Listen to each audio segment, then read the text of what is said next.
Então, na aula passada, nós falamos um pouco do Código Civil.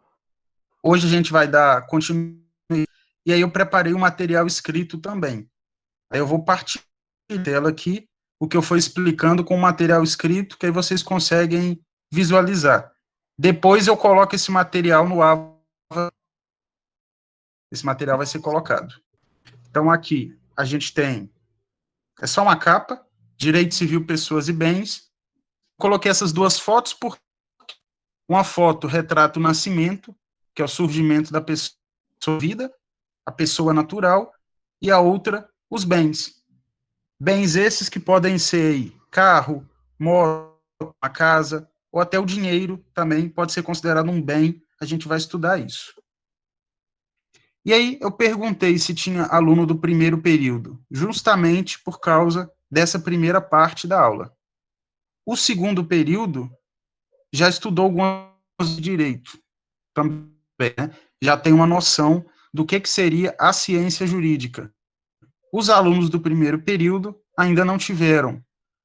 Vão ver com a gente, vai ver com outros professores. E trazer uma visão, e aí, obviamente, voltando para o direito civil, tá? Então, primeiro ponto que a gente tem aqui quando a gente fala na ciência do direito. O direito, ele surge justamente como o quê? Uma regulamentação das relações.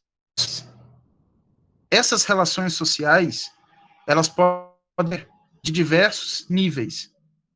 Na nossa matéria vai ser no nível civil, vai ser no nível tratar de pessoas, tratar de bens, tratar de coisas. Em outros momentos, vocês vão ver a legislação tutelando outro tipo de situações, como é o caso do direito penal, direito constitucional e outras formas de direito. Então, o direito nada mais é do que uma repetição do que a gente tem de relação social humana. Essa relação social é ser ordenada na vida em sociedade. Ela tem que ter uma certa disciplina. Senão, cada um faz o que quer. Cada um fazendo o que quer, sem nenhum tipo de regulamento, sem nenhum tipo de lei, é, na verdade, uma e não uma sociedade organizada. Isso, o grande objetivo que a gente tem, então, ao analisar o que seria a ciência jurídica, é a ideia de que a norma ela vai efetivar as situações sociais. A norma, a lei, não existe por si só. Tá? A lei não é criada, o Código Civil não é criado simplesmente para poder estar escrito. Ele justamente é criado para regular em sociedade. E aí eu coloquei uma frase, mais ou menos o que diria lá, Ehring, que não basta atenção normativa. É preciso que se dê essa efetividade social ao direito. O que isso significa dizer? Não basta eu ter a ordem, não basta eu ter a lei, falando para fazer ou deixar de fazer. Eu preciso de norma, a normativa aí significa lei, então eu preciso que essa lei, ela que efetividade social, ela seja algo para melhorar a vida em comum. É o grande objetivo. É a melhoria da vida em comum, a melhoria da coletividade. Todos nós, como coletividade, vamos ser regulados por uma pretensão normativa, que seria a lei. Então, vai buscar justamente normatizar a humana. Tá? E aí, dentro do direito civil, por exemplo, vai normatizar o nascimento, quando que considera-se nascida, qual que é a idade para casar, idade para fazer um contrato de compra e venda, o que o contrato pode conter, qual a obrigação dos sujeitos que se casam, quais os efeitos depois da morte, o que acontece com esses bens.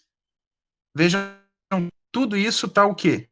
Normatizando as condutas ou as relações. Esse é o grande objetivo, é a grande essência do direito. E aí, no direito civil também. E temos um conceito aí, que é o conjunto de normas gerais e positivas que regulam a vida social. Vejam, qualquer autor que vocês forem ler, todos os autores vão tratar o direito como o quê? Uma ciência que regula sociais. Uma ciência que regula a vida em sociedade. Esse é o ponto comum que eu quero deixar como atenção para vocês. Então, a lei, ela não nasce, não surge, e aí a gente pode pensar, o Código Civil, então, dentro da nossa matéria, ele não nasce e não surge simplesmente porque tem que existir. Ele nasce com a ideia de melhorar as relações civis, no nosso caso. Melhorar a vida em sociedade. Tá? E aí, com todas essas influências, todas as leis que são criadas, na verdade, o que é levado em conta? Os fatos históricos e as questões, principalmente os fatores históricos. Os fatores históricos, eles modificam a legislação ao longo dos tempos. Eu não posso pegar uma lei de 1500 e querer aplicá-la hoje. Por quê? Qual que é o objetivo da norma? Grande objetivo, regular a vida em sociedade. Se é a vida em sociedade, onde já se viu a sociedade de 1500 ser igual a de 2020? Então, ele tem que estar atento às mudanças. Por isso que ele tem que estar atento às mudanças modernas, inclusive. Quando a gente fala, por exemplo, de questões cibernéticas, questões de compra online, questões de DNA, fertilização, a gente fala na questão de inseminação artificial, tudo isso. E tudo isso muda com o passar dos tempos. E só muda com o passar dos tempos porque a sociedade muda. E porque o direito, ele visa o quê? Justamente tutelar essas relações. Então, tenham sempre isso na cabeça. E aí, não só para matéria, para qualquer matéria jurídica. O grande objetivo do legislador ali é o quê? Regular a vida social. Se ele vocês vão aprender ao longo, vocês vão descobrir, tá? Não é o objetivo agora. Mas o objetivo central seria, então, regular essa vida em sociedade e a pretensão normativa, ela é feita a partir das influências. Influências históricas, influências sociais, econômicas e culturais também. A lei no Brasil é diferente na Inglaterra, que é diferente da lei na Argentina e etc. Porque volta naquela ideia. A lei visa regular aquela sociedade em que está posta a lei, em que está posta a pretensão normativa. Tá? Essa é uma ideia de direito, é uma ideia de essência jurídica que ela é unânime, aplicada no mundo todo. Só dentro da minha matéria, só dentro da instituição, não só no Brasil. Todos os autores que estão aí para vocês, Ehring, Hans Kelsen e Handbuch, eles são autores conhecidos a nível local. São bem antigos, não estão vivos mais, mas porque eles trouxeram o quê? Os fundamentos da ciência jurídica. Eles trouxeram essa ideia. Então, esse primeiro slide é para vocês terem essa noção do que fica, então, a norma jurídica, ou o porquê da importância de se ter a relação jurídica. E aí, obviamente, puxando para a nossa matéria. No nosso caso, para as relações civis. No nosso caso, para as relações privadas. Frisar a palavra privada. O segundo período já estudou. Direito público, direito privado. Pelo menos aquela dicotomia que eu vou falar hoje rapidinho. Tá? Mas, para nós aqui, sempre uma relação privada, que é uma relação entre particulares. E aí, a gente pode falar, então, dessa divisão do direito. De forma clássica, quando eu falo de forma clássica, eu quero dizer, a maior parte da doutrina divide o direito em duas formas, como o direito público e o direito privado. Porém, o direito é considerado uma ciência una, ou seja, uma ciência única. Então, não existe direito recorrente, tá? Existem vários direitos. Não, o direito existe a ciência jurídica, mas ele pode ser dividido entre direito público e direito privado. E aí, quais exemplos que nós temos de direito público? Nós vamos ter o constitucional, o direito processual, internacional público, penal, tributário e administrativo. Tem uma peculiaridade, mas qual que é a característica principal? Esses direitos não tratam de relações privadas. Eles tratam de relações entre entes públicos ou entre particular e um ente público, tá? Então, no direito constitucional, vocês vão ver, por exemplo, as garantias constitucionais do cidadão. No direito penal, vão estudar as penas privativas de liberdade. E quem pode aplicar uma privativa de liberdade? É o juiz. Eu não posso, furta um objeto meu, prender a pessoa na minha casa, porque não é uma relação privada, é um direito público. Direito penal público regula as relações entre estados. Uma relação entre Brasil com o Mercosul, por exemplo, que é um acordo econômico. Uma relação do bloco da União Europeia. E aí teve a saída lá, por exemplo, do Reino Unido. Tudo isso seria um direito penal público. Direito administrativo, as relações dos servidores públicos, por exemplo. E o direito processual, que é o direito que vai tratar do processo. Quais as regras processuais? O que isso tudo tem em comum? Tem muita diferença, mas em comum. Tratam de situações públicas, tutela, direitos ou questões de ordem pública, tá? Então, assim, ao lado do direito público, você lembrar de quê? De ordem pública. Ele tutela uma ordem pública e não privada. E aí, quando a gente fala em ordem pública, a gente lembra muito do Estado. A esfera, município, o Estado do Rio de Janeiro, a cidade Volta Redonda, o país, através da União, isso é direito público, tá? Que é o que cai muito em concurso. Para quem estuda em concurso, que eu sei que tem, vai ter que estudar muito direito, principalmente nacional e administrativo. São os dois principais. Já o direito privado, esse tem mais importância para nós, na nossa disciplina. Porque direito privado, que a gente vai estudar as relações entre os particulares. E aí, como exemplo, nós temos o próprio direito civil, que é um direito privado por excelência, porque ele regula as relações entre pessoas, pode ser pessoa física ou pessoa física. Temos o direito comercial, pelas relações empresariais, e aí veja, relação empresarial, uma empresa com a loja, não é direito público. Isso tutela interesse privado. O interesse é de quem? Da loja e da grande empresa, não do poder público. E o direito internacional privado. Tá? Exemplo de direito internacional: cidadão norte-americano casa-se com a brasileira e vem ao Brasil. Qual lei que regula o casamento? É estudado em direito internacional. Qual lei que regula a partilha? É estudado em internacional privado. O maior interesse para distinguir o público do privado, pensem no interesse.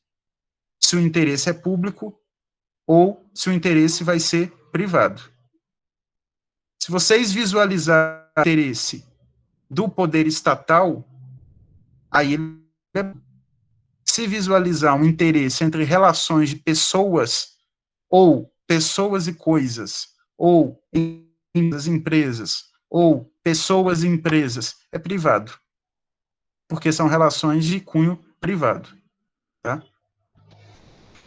Eu estou vendo no chat aqui, eu não consigo ver toda hora porque eu fico na tela, não tem como eu dividir a página, mas eu estou vendo aqui o direito comercial.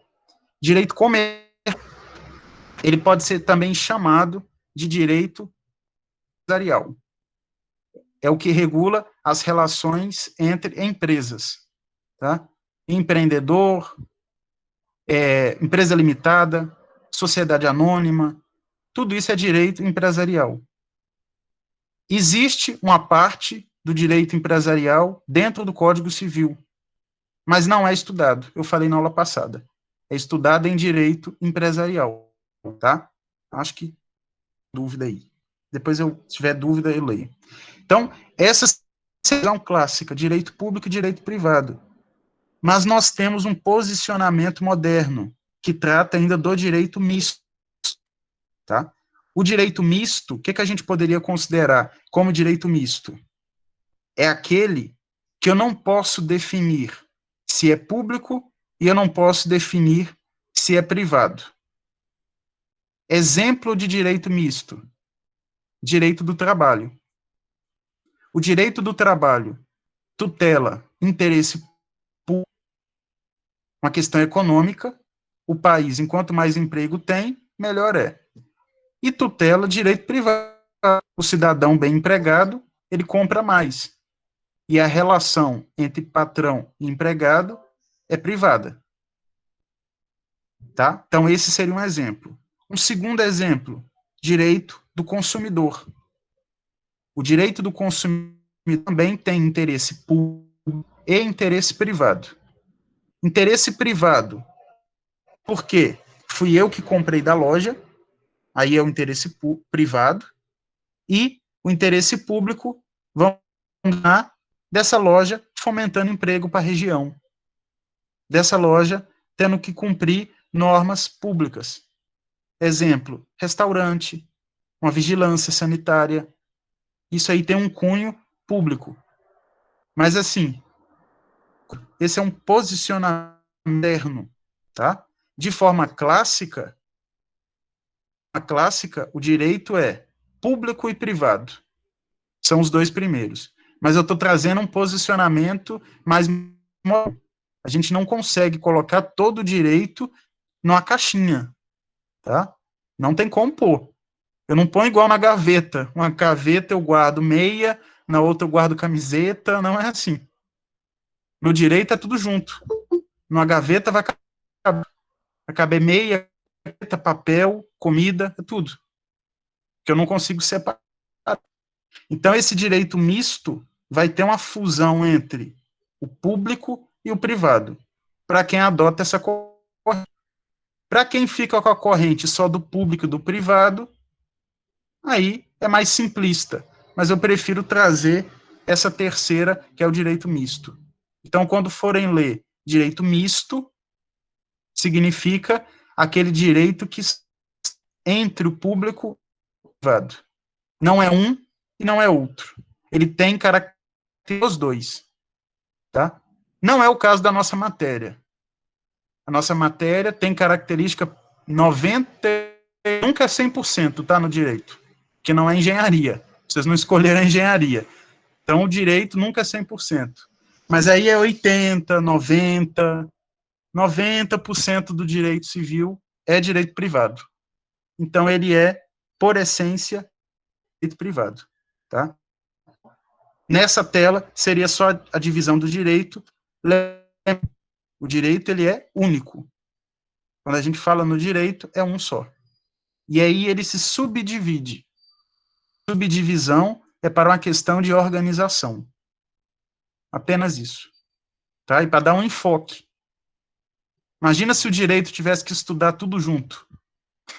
O penal junto com o civil, com o empresarial, com o constitucional. Então, a gente tem na cabeça uma hora, tá? Esse material ele vai ficar no AVA depois, sim. delas, esse slide. Eu acho que ajuda, né, pelo menos, a dar uma visualização. Mas é importante que vocês complementem, nunca esgota só com material. Então, essa seria a divisão. E aí nós temos um pouco aí a questão do Código Civil brasileiro. Os dois principais códigos que nós estudamos, o Código Civil de 1916, que foi revogado, e aí o que fica revogação? É que ele não se aplica mais, tá? Então, o Código de 16, apesar de estar no material, ele não é mais aplicado. A gente estuda apenas para fins de diferenciação. Qual que é a grande característica do Código Civil de 1916? Ele é individualista e patrimonialista. Por quê? O Código de 16 não se preocupava com a pessoa, ele se preocupava com o patrimônio da pessoa. E ele se preocupava com o próprio. Ah, eu tenho um direito? Então o direito é meu. Problema dos demais. Ah, eu tenho os bens? Eu quero a proteção dos meus bens. Então vejam, não é um código muito justo, porque ele é individualista, ele pensa, o sujeito pensa no direito dele, interessa o direito dos demais, e é um código que só pensa em dinheiro, só pensa em bens. Ele preocupa com coisa, quando, na verdade, a lei tem que se preocupar com pessoas, com direitos, com liberdades, com garantias. Não, ele se preocupa com bens, tá? Então, por isso que, pergunta, são características do Código Civil de 16, individualidade e patrimonialidade, porque ele é voltado à defesa do patrimônio e ela do interesse individual. Ele não tem ideia de bem-estar social, por exemplo. Não tinha. Cuidado. Quem está anotando, coloca assim, por exemplo, um X nele, porque não se usa o código 16. É só para estudo, tá? Vai lá no Google procurar depois código 16, ele tá? Aí cita lá o artigo 2º do código 16. Eu vou falar, esse aluno tá com 200 anos, porque nem eu estudei no código 16, tá? Então, código 16 não aplica. Quando eu estudei, já era de 2002. Então, o código 16 é apenas para fins de estudo, individualista e realista. Já o Código Civil de 2002, ele tem uma função mais espada com a pessoa, ele é mais social. Então, ele preza esses 3 pilares aí, a socialidade, a eticidade e a operabilidade. Depois eu vou explicar melhor esses 3 conceitos que eu tenho no material, a definição para vocês, tá? Nessa primeira parte é só para vocês diferenciarem um código do outro. E voltando àquela primeira noção que nós tivemos lá do produto. Aquela primeira noção que nós tivemos. Se o direito visa regular as relações sociais, será que o Código 16 atendia a sociedade? Será que o Código 16 ele estava atento aos anseios do povo? Não. Então tem que surgir um novo código. Priscila já estudou, né? Que bom. Tá? Então, Código de 2002, socialidade, eticidade e igualdade. Daqui a pouco eu falo um pouco mais disso, tá? Por hora, deixem na cabeça aí como a diferença e como a importância. E aí, o Código Civil de 2002 existia antes, principalmente no Código de 16, uma tal de máxima romana. O que significa uma máxima romana? Ou procardo jurídico. Procardo jurídico é um termo que é usado para situações corriqueiras ali. E aí dizia-se Dura lex, sed lex. Significava o quê? A lei ela é dura, a lei ela é fria, mas tem que cumprir. Não importa. Cumpra-se a lei. É o famoso cumpra-se. A lei mandou fazer. Isso não atende todas as situações. Isso não atende o caráter social da lei. Isso não atende de regular uma relação privada, uma relação civil. A gente sai um pouco da ideia da dura lex sed lex para uma sociedade que é o quê? Mais moderna. Se é uma sociedade mais moderna, é uma sociedade mais dinâmica, uma sociedade com vários tipos de pessoas, com flexibilização, nós temos que ter uma nova lei, uma nova legislação. E aí, como é. Não que eu vou exemplos aqui de hoje, de situações que acontecem esse ano, mas são situações que o Código 16 não previa, por exemplo.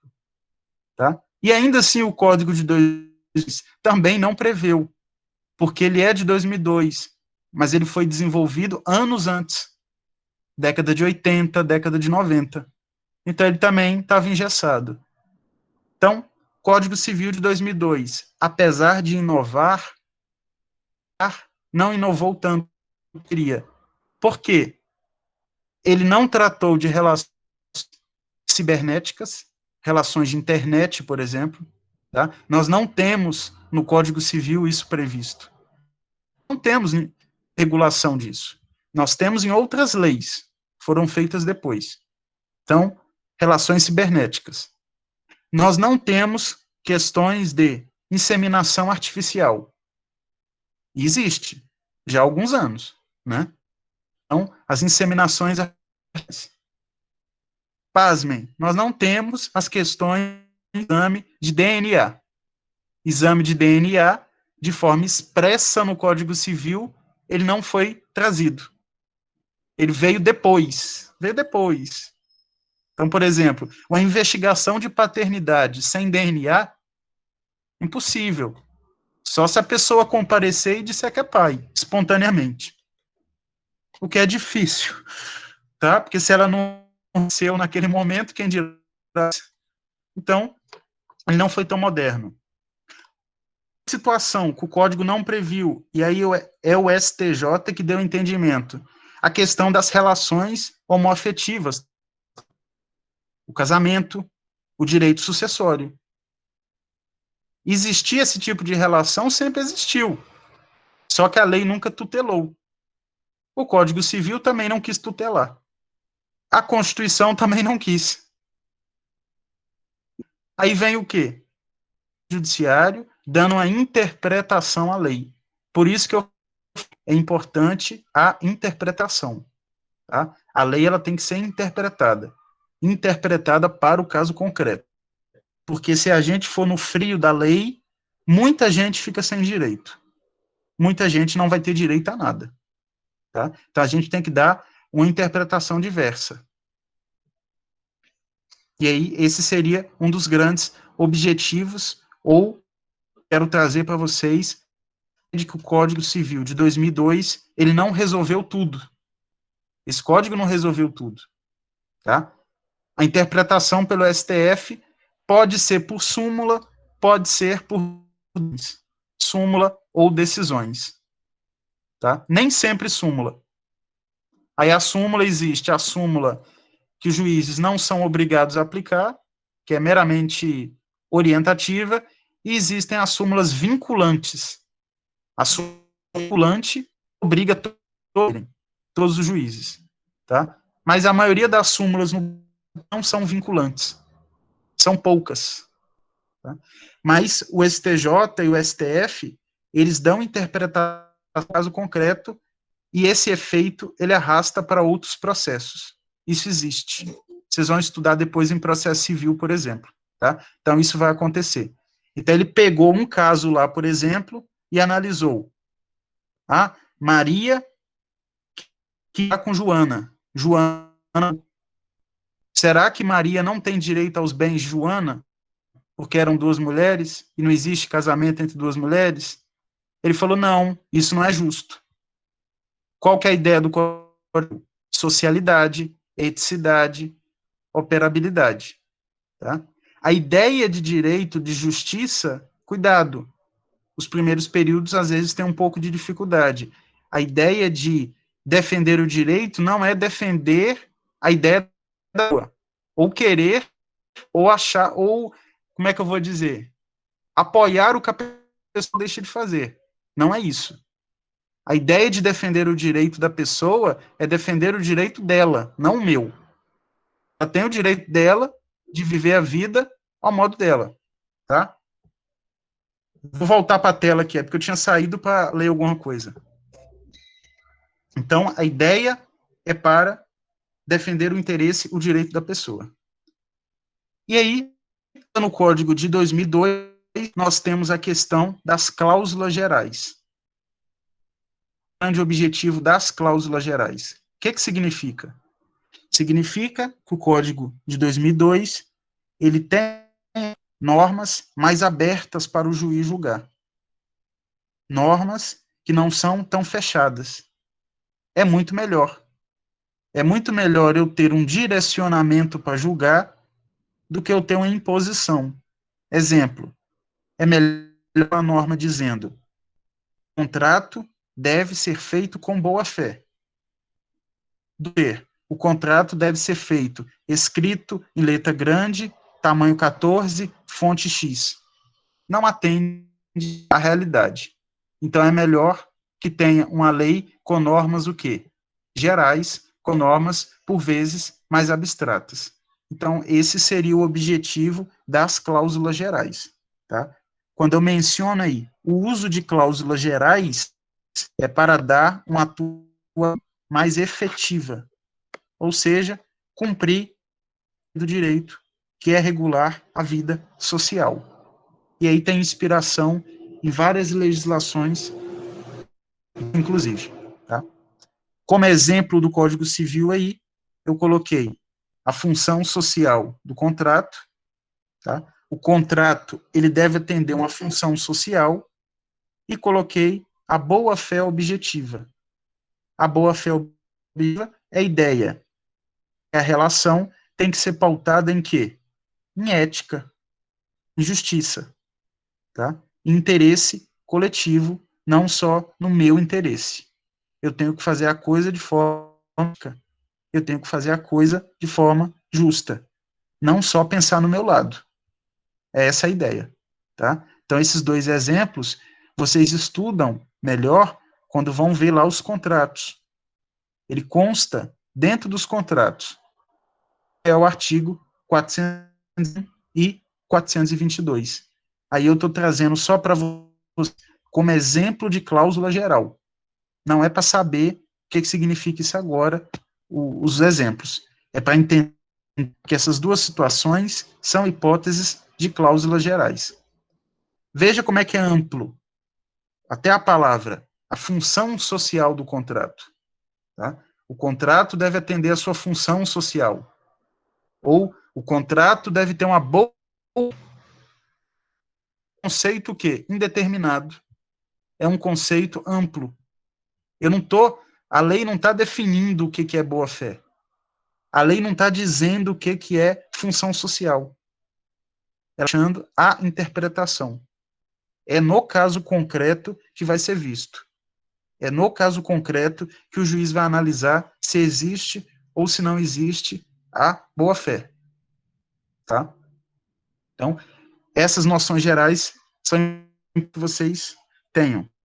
Agora, um conceito de direito civil. Tudo isso que a gente já falou. Como é que a gente poderia colocar o direito civil?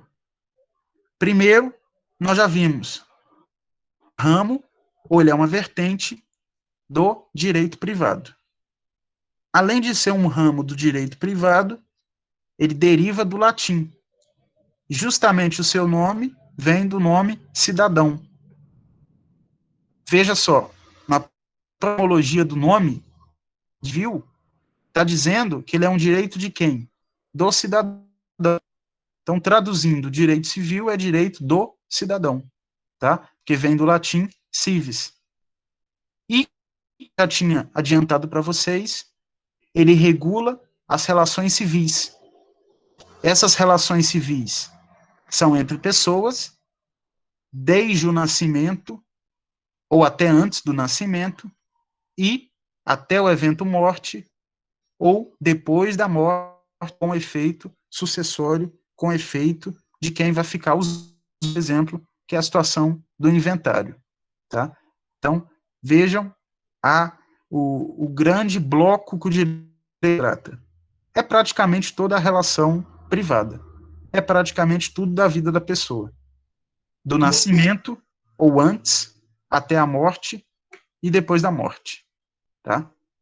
Por isso que ele é também considerado um direito comum, porque ele vai dar justamente um modo de ser, um modo de agir. O que eu devo fazer, ou, na melhor dizendo, o que eu tenho como diretriz para fazer. Por quê? Posso fazer, eu não preciso buscar na lei.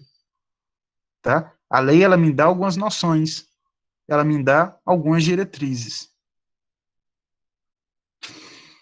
Esses atos, para vocês que estão começando agora no direito civil, eles vão de um ato básico, como eu coloquei um exemplo aí para vocês, doação de uma caneta, é o exercício do direito civil. Tá? Sujeito doa uma caneta, doa um para o amigo.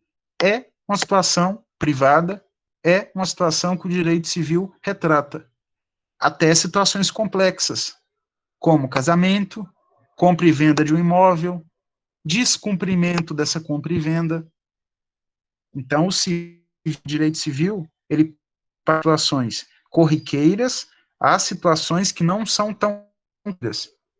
Por isso que ele regula toda a vida social do ponto de vista do cidadão, do ponto de vista das questões privadas. Porque esse é o grande objetivo do direito civil. Porque, como viram, ele é um direito de quem? Do cidadão. Ele é um direito da pessoa. Tá? Então, se é um direito do cidadão, é o que vai regular a vida das pessoas. Qual momento da vida? É o que está no material. Do nascimento, ou antes do nascimento, até a morte, depois da morte. Depende da situação, depende do caso. Tá? Então, seria um conceito que eu acho que é fácil de entender e não precisa decorar. Tá? Porque não tem que decorar. Nenhuma prova, principalmente minha, vai ser colocado isso. Tá? Dê o conceito de direito civil. Não. É para vocês colocarem com as palavras da maneira de vocês. Tá? Então, esse seria um de conceituar. E aí a gente tem um pouco do que eu já tinha falado também, que é a estrutura do direito civil no Código Civil de 2002. Tá? Cuidado com essa imagem aí, porque está escrito aí 2020, mas é a edição do código. Que às vezes pode olhar aí e falar, então tem um código de 2020, já ainda não. Deve demorar. Tá? Então, o Código Civil de 2002, ele se subdivide em parte geral, parte especial. Na parte geral, esse primeiro bloco nós vamos estudar durante o período todo, que são pessoas e bens. Tá? Então, pessoas e bens encontra-se na parte geral. Depois lá, os fatos. E parte especial, a gente vai ter situações de contratos, de direitos reais, que são as relações com os objetos em si, e situações de direito entre familiares e mortos, que é a sucessão. A sucessão trata de eventos morte, eventos pós-morte. Tá? Então, veja, vai da vida com pessoas até a morte com as sucessões.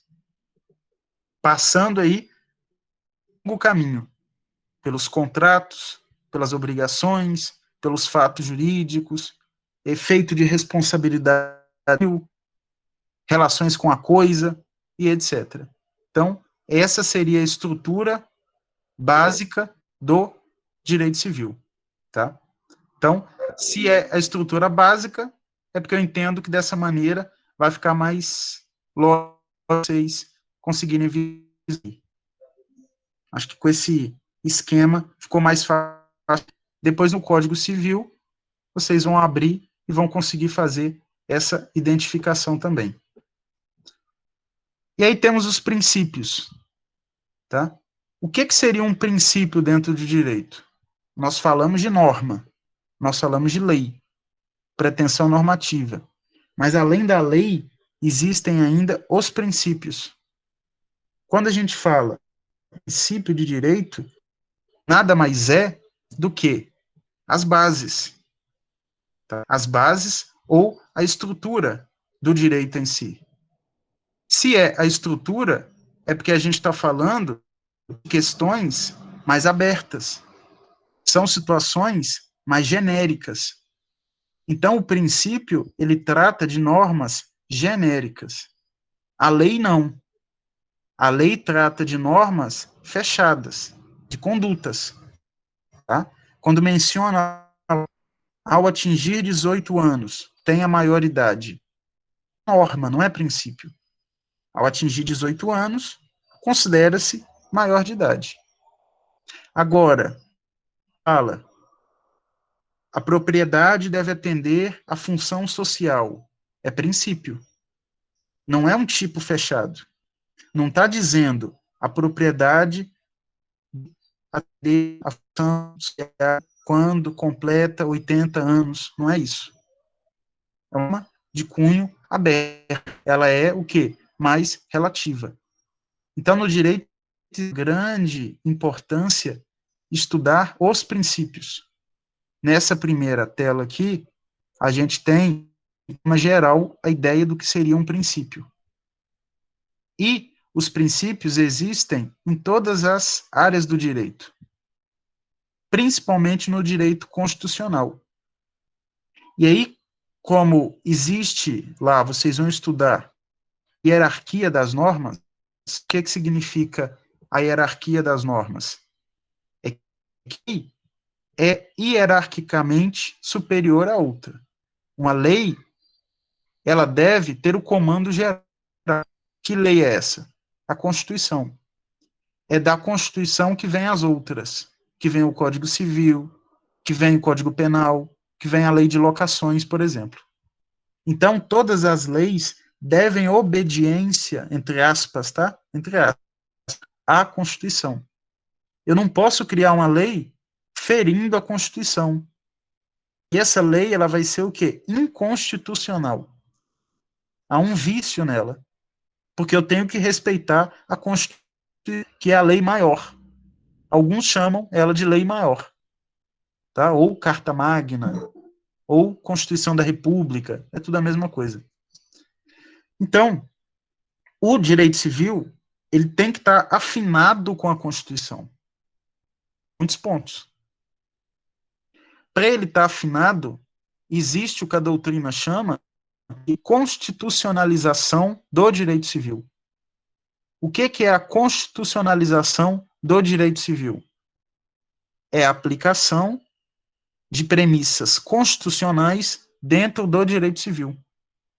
É como se fosse, para ficar mais fácil entender, um namoro.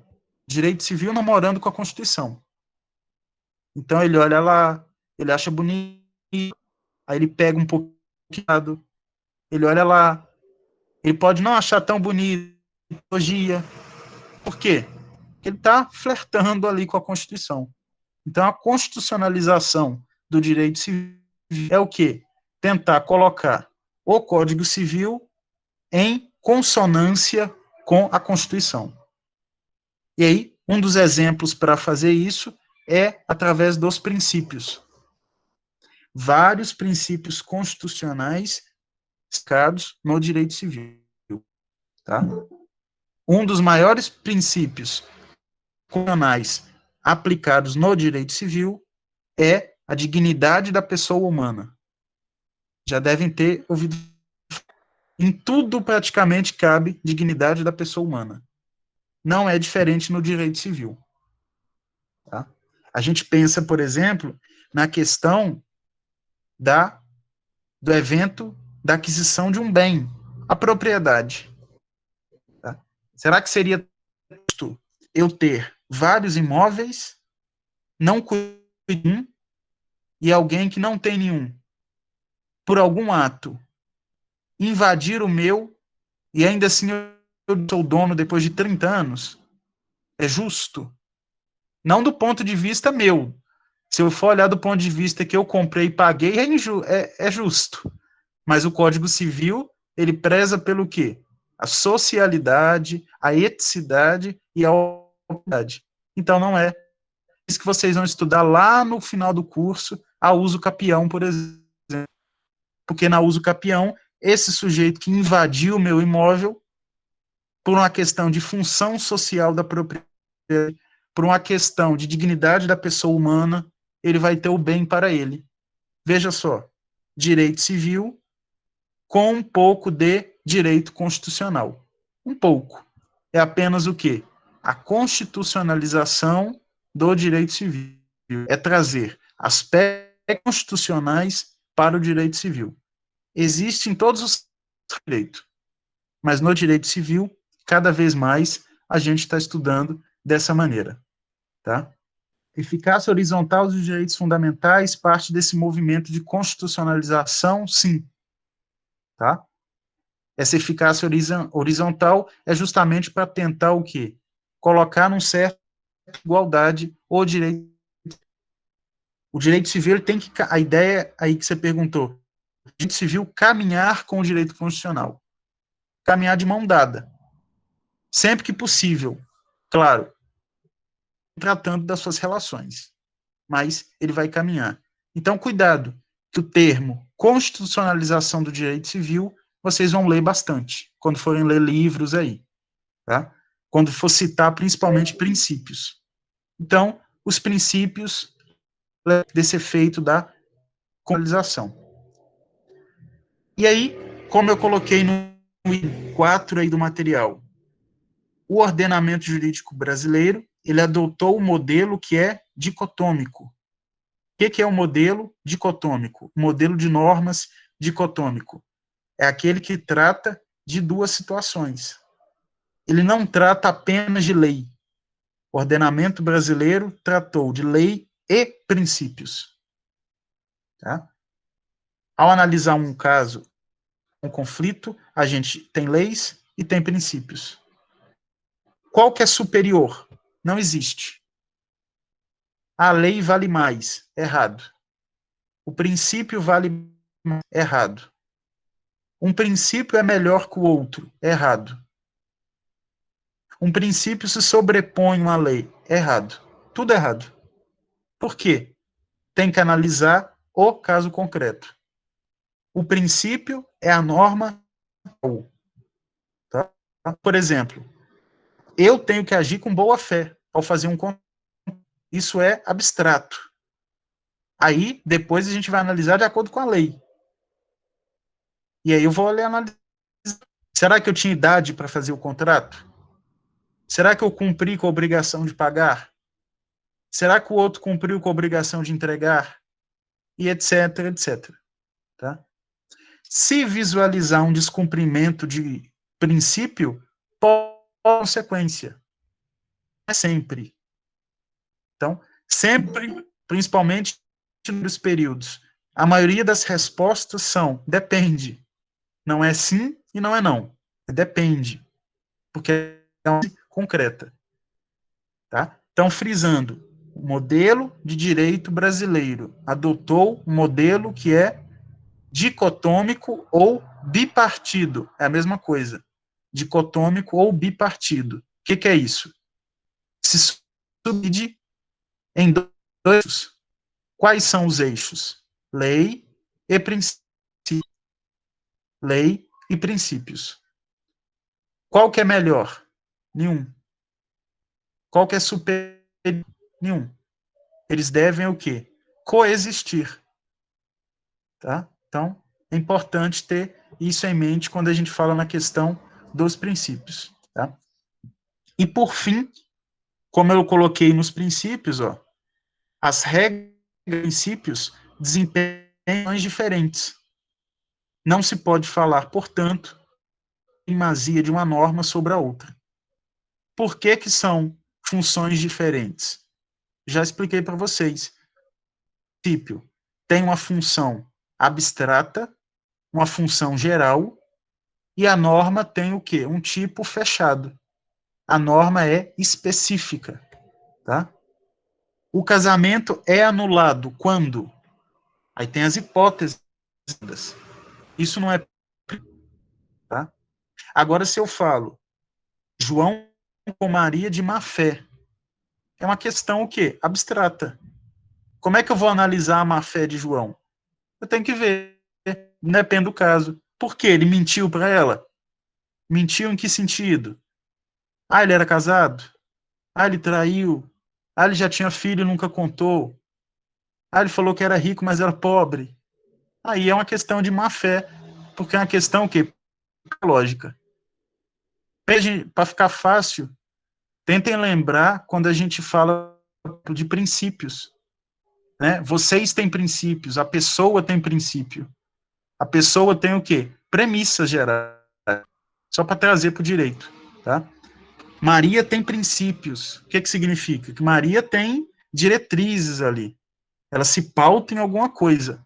Pauta em quê? Não sei. Em ser uma pessoa ética ou não, ou ganhar dinheiro a todo. É a questão de princípio ou não, né?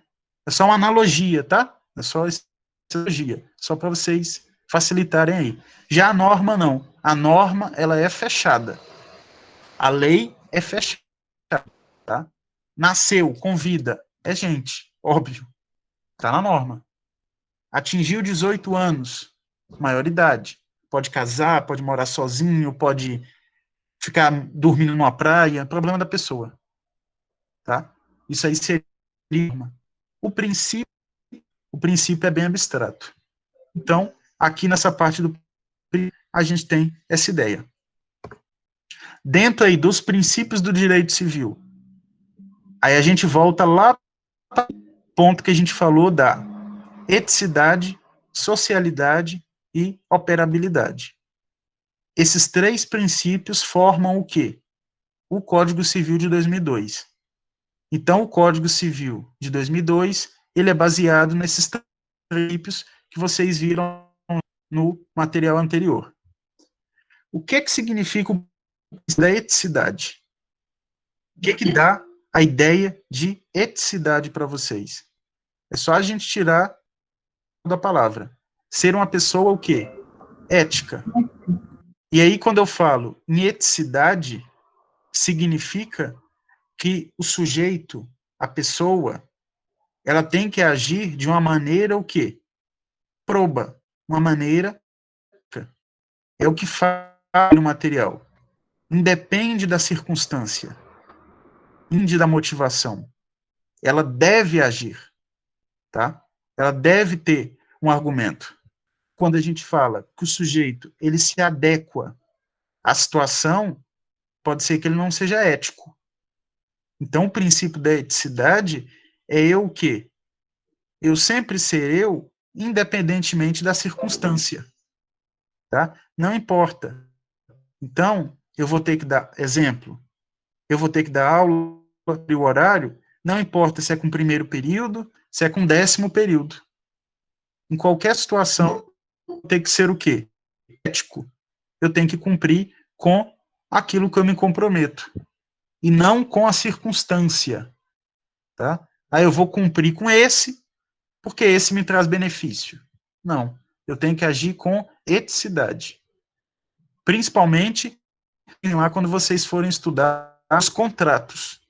Tem que ser uma relação ética. Já a socialidade, o que significa o princípio da socialidade? O sujeito deve agir baseado nas questões sociais também. Principalmente, o que eu coloquei no material aí para vocês, é a própria atuação do operador do direito. tá? O operador do direito, eu, vocês, futuros juízes, temos que agir de acordo na situação do sujeito. Temos que tentar proteger o quê? Direitos e deveres coletivos. A ideia é que primeiro pensemos no coletivo, que primeiro pensemos no social, para depois pensar no individual. Tá? Então, é ideia, ainda que seja utópico, ainda que seja de visualizar. Pensar o quê? No lado social. Então, o princípio da sociedade, resumindo, é pensar no lado social das questões. Eu tenho que refletir não só o lado. Além de eu ser ético, não basta eu ser ético. Eu tenho que ver o lado dos outros também. Tá? Então, tá, naquele exemplo que eu dei, eu fui ético de comprometer com a aula no horário de aula, de dar a aula. Lado social, não cumpri. Por quê? Porque eu não pensei no outro lado. Eu não pensei do aluno, eu pensei só no meu. E aí, um exemplo só, tá? Para o meu lado, seria mais fácil o quê? Não ter feito material, por exemplo, que é muito mais fácil, porque isso dá trabalho. E aí eu simplesmente falaria, e acabou. Acabou a aula. Eu agi com eticidade, tudo bem, agi, cumpri. Não tenho obrigação de fazer o material, mas a socialidade, sociabilidade, eu não atingi tanto, porque eu pensei no interesse. Se eu tivesse pensado no interesse de vocês, eu teria feito diferente. Tá? Não significa que a socialidade eu tenho que fazer tudo em prol do outro, tá? Não é isso, não. Tomar cuidado. Então, agir com socialidade não é que eu vá fazer tudo que o outro quer ou tudo que vai me prejudicar para atender o interesse do outro. Eu tenho que fazer a medida do possível. Sempre no direito, fala na ideia de medida do possível. Medida do possível significa a ideia de homem médio, tá? Quando vocês lerem lá o homem médio, significa o homem comum. O que é o homem médio? Somos nós. O homem médio somos nós. Nós devemos agir no grau do homem médio. Por quê? Claro, se alguém tem uma deficiência mental, aí ela não é homem médio, porque ela precisa de um tratamento diferenciado. Tá? Então, o homem médio é sempre não o melhor, não é o sentido de melhor pessoa, é o sentido de equidade, grau de normalidade, entre aspas. Tá? É um sujeito que está o quê? Em pé de igualdade. Isso seria a ideia de homem médio. Seria o sujeito em pé de igualdade com os demais. Nós estamos porque seríamos considerados homem médio. Então, o princípio da socialidade, ele vai visar isso. Tentar atender os anseios. E aí, vejam no final do material. Sem perder o quê? Do valor fundamental da pessoa humana. Aí liga com o princípio constitucional da dignidade da pessoa humana. Tá? Então, se é sem perder o fundamental da pessoa humana, vem da dignidade da pessoa humana. Na dignidade da pessoa, de certa forma, está atrelado à socialidade, está atrelado a esse princípio que é inerente ao direito civil, inerente principalmente ao Código Civil de 2002. Tá? Então, esse seria o princípio da socialidade. E não basta. Então, não basta eu ser ético e ser social. Pensar em mim e pensar no outro.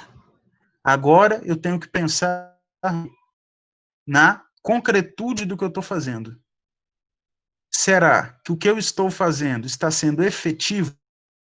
Então, operabilidade é a mesma coisa, não, mas quase parecido com a questão de efetividade, tá? Então, operabilidade é sinônimo para a gente de efetividade ou concretude. ser algo concreto.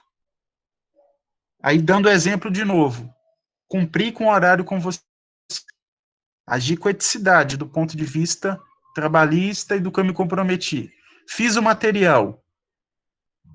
Aí, agora, a operabilidade. Fiz um material que ninguém entende. Adianta? O material todo em latim. Todo com base no código de 16. Errado. Revogado. Não adianta, tá? O material com 200 não vai atender. 200 páginas, alguém vai acompanhar? Não. Então faltou o quê? Operabilidade. Eu não agi de acordo com a situação concreta. Tá? Então, com esses 3 princípios, é para vocês terem noção do que o Código Civil ele se baseou. Ele se baseou nos 3. Ser ético nas relações privadas, ser, além de ético, um ser social, que olha o próprio lado, mas olha do... E ser um sujeito que analisa, faz de acordo com o caso concreto, para atender a demanda concreta. Para atender a demanda. Tá? Não adianta. Eu me comprometo, eu vou fazer algo, eu venho e dou aula em outro idioma. Não vai atender. Tá? Ah, mas um ou outro aluno fala outro idioma, mas não está atendendo. Por quê? Não é um curso de língua. Aí depende do... Por isso que o direito é analisado de acordo com o contexto. Tá? Se eu colocasse, é uma aula de um curso de inglês, aí sim. Aí eu chego falando inglês. No último nível do curso. Aí eu estou agindo com operabilidade. É o mínimo que se exige. Se o aluno está no último ali, ele tem que saber o que eu estou falando, pelo menos. Não seria o caso aqui. Então, assim, para aplicar os princípios e para aplicar a norma, a gente sempre olha o caso concreto. No caso concreto, a gente se baseia para essa regulamentação. E aí, esses 3 princípios, então, eles formam o Código 2002. Tá? Conseguindo entender essa parte desses princípios, ou aplicação dos princípios? Eu dei uns exemplos, a princípio, não tão jurídicos, justamente para absorver. Tá? Quando eu falei no meu próprio caso.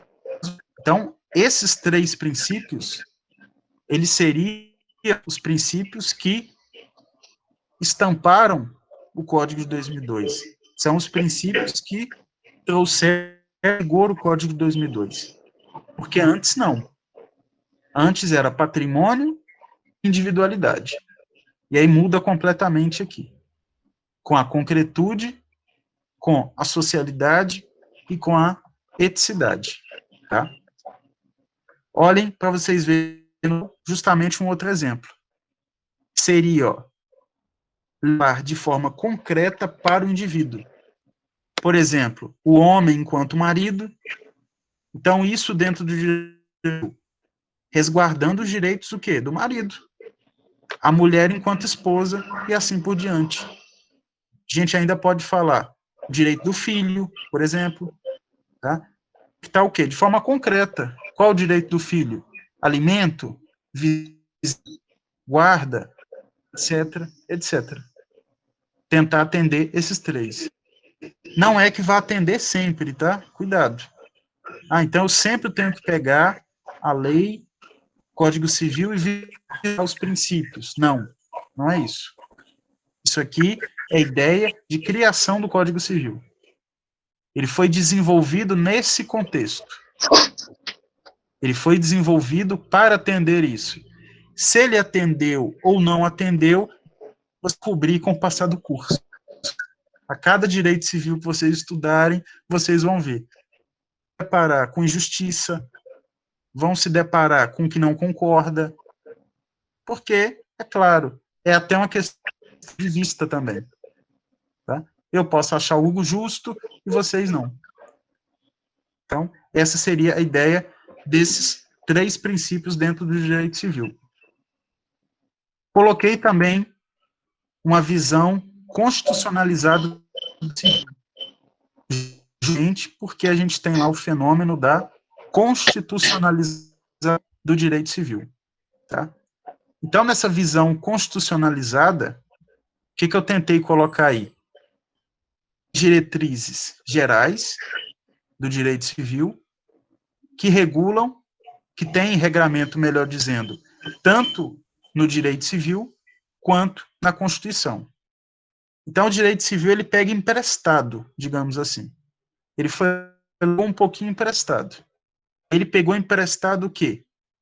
Direito da personalidade, vamos estudar, tá? Direito da personalidade, por exemplo, eu tenho direito a meu nome, eu tenho direito a ter o meu corpo, eu tenho direito a fazer o que eu quiser com o meu corpo.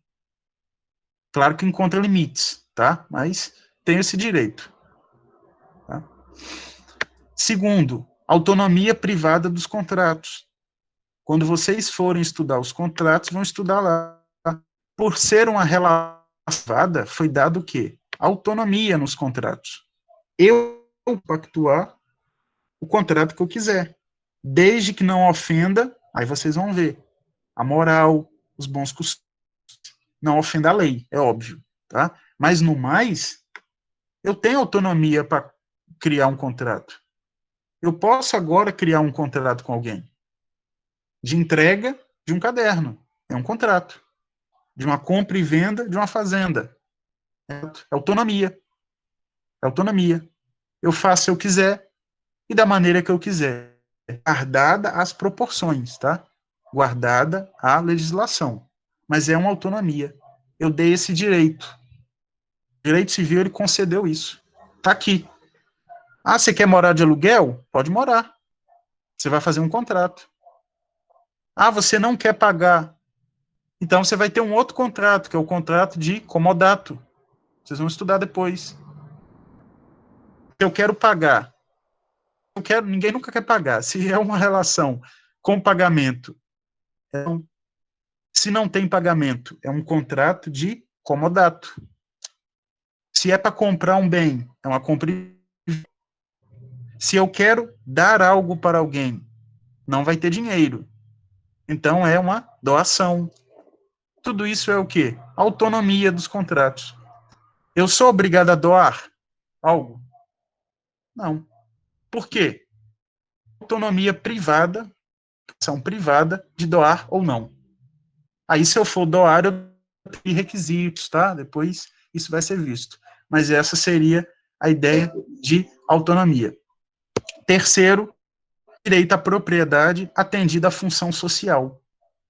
É o exemplo que eu dei da questão, como eu mencionei, da uso capião, tá? O direito à propriedade. Eu quero ter, eu quero, mas não tenho. Eu quero ter, por exemplo, 100 imóveis no nome. Nunca vou ter, mas vamos imaginar que eu quisesse. Aí tenho 100 imóveis. Eu só moro em um. Só um para viver. E um em boas condições, porque se eu tenho 100, é porque eu tenho condições, tá? E aí, os outros 99 imóveis eu não faço nada. Tá fechado. Eu não alugo, eu não empresto, é meu, porque eu quero ter. Tá? Aparece um dia lá Joana, com as seus 2 filhas pequenas, marido desempregado, e invade o imóvel. E fica morando. 1 ano, 2, faz uma horta, tá? Estabelece residência ali, passa anos, 10, 20. No 20º ano eu acordo. Eu vou tirar essa mulher de lá. Será que eu vou conseguir? Não, porque eu vou esbarrar na função social da propriedade. Se não existisse isso, eu conseguiria. Tá? Se existisse, eu ia conseguir. E aí, depois vocês vão estudar lá na frente essa matéria. Eu gosto bastante, que é direitos reais, que vai tratar, dentro desse caso, da uso capião, por exemplo. Então, esse seria um exemplo. O quarto exemplo aí, a legitimidade da herança e o direito de testar. Eu, em vida, tenho o direito de fazer testamento com os meus bens. É um direito que me é conferido. Eu faço o testamento. Deixo um apartamento para uma prima, deixo uma casa para uma, deixo um sítio para a turma? Posso, poder eu posso.